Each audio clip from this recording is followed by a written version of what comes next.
So basically, here's the thing. As adults, grown people, we need to, as individuals, win back our dignity. You got to win back your dignity. See, the problem is people don't want to be alone. People don't want to feel singled out.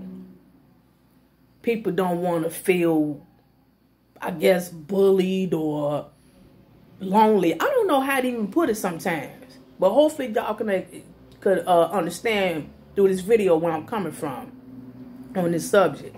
Okay, if you got grown people, and I'm going to just be specific, like maybe 40-ish on up, who act like kids towards one another, we have a problem.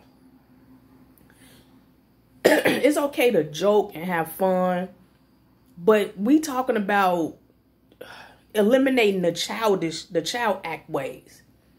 By the time you hit your 40s, and we talking about today, nowadays. See, back then, like in the 60s and 70s, those that was in their 20s back then were mature for their age because of how their upbringing was back in the day.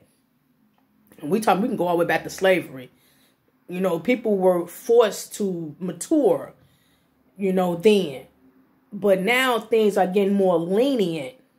So the society is being lenient and fast.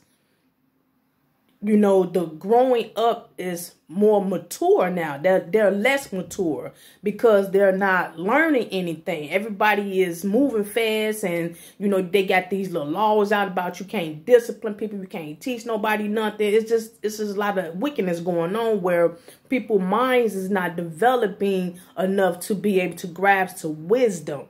You got old fools out here who's stupid. The old heads that I looked up to, they dead and gone. They extinct. So we got my generation and my parents who were fools. So my kids' generation or whatever is stupid. So the mind frame is not at a mature level in 20-year-olds. Maybe 30-year-olds, their mindset is not at a mature state. 20-year-olds act like teenagers. Teenagers act like toddlers. 30-year-olds act like 20-year-olds and teenagers too.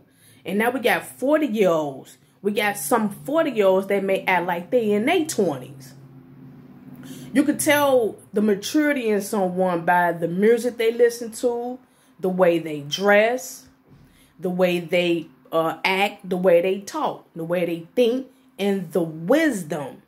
When someone lacks wisdom, you can tell their maturity, that the state of their maturity too. So, if you in your 40s on up and you're acting like 20-year-olds, we have a problem.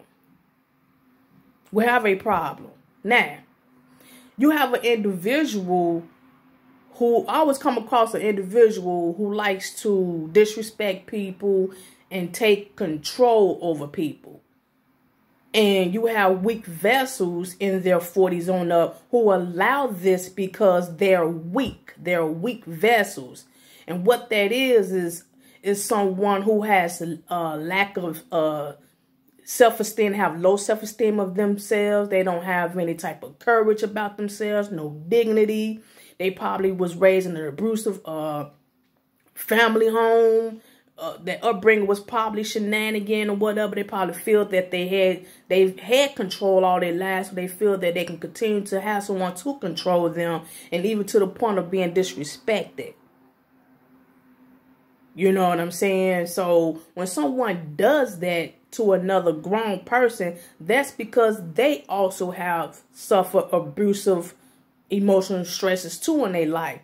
And if they feel that they can feel better by controlling someone, even if it's just disrespecting, that would make them feel good for a moment, not forever.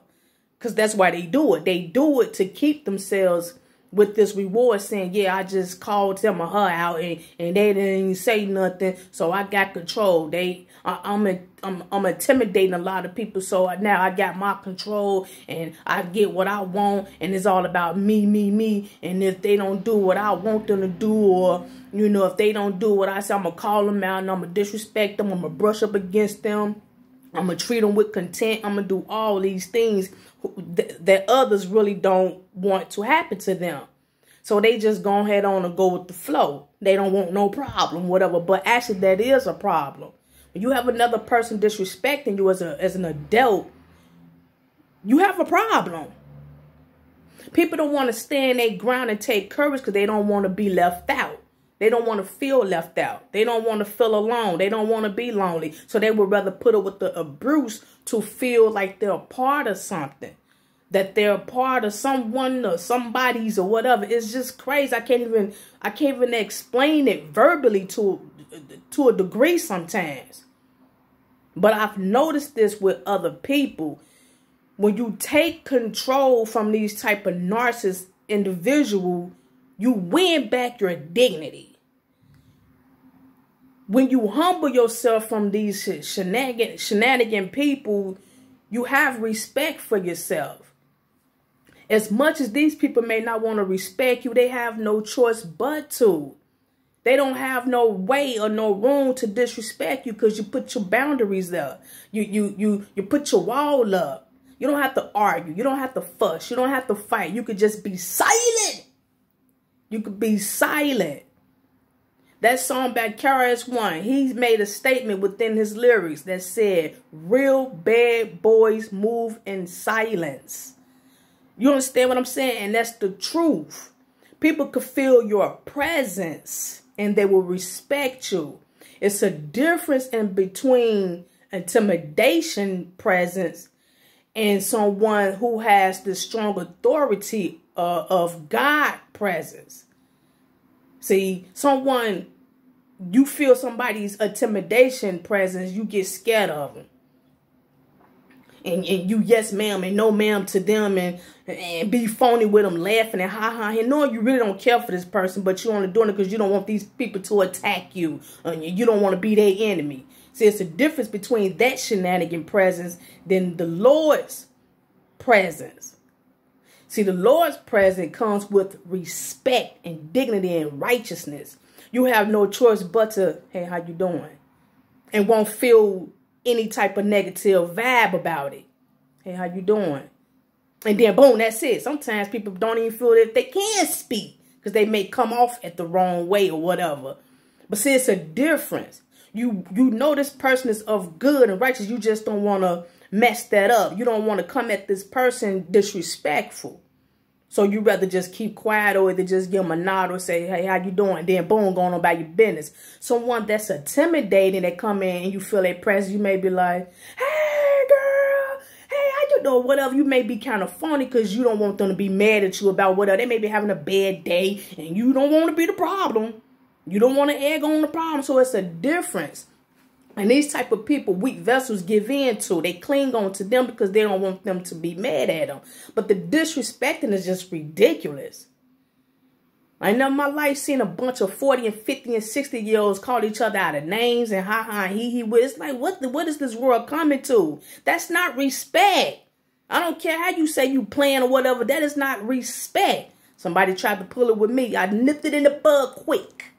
Yeah, somebody tried to pull it with me. I said, nah. I have to nip it in the bud. You cannot call me that. No, you're not going to call me that. My name is such and such, not that.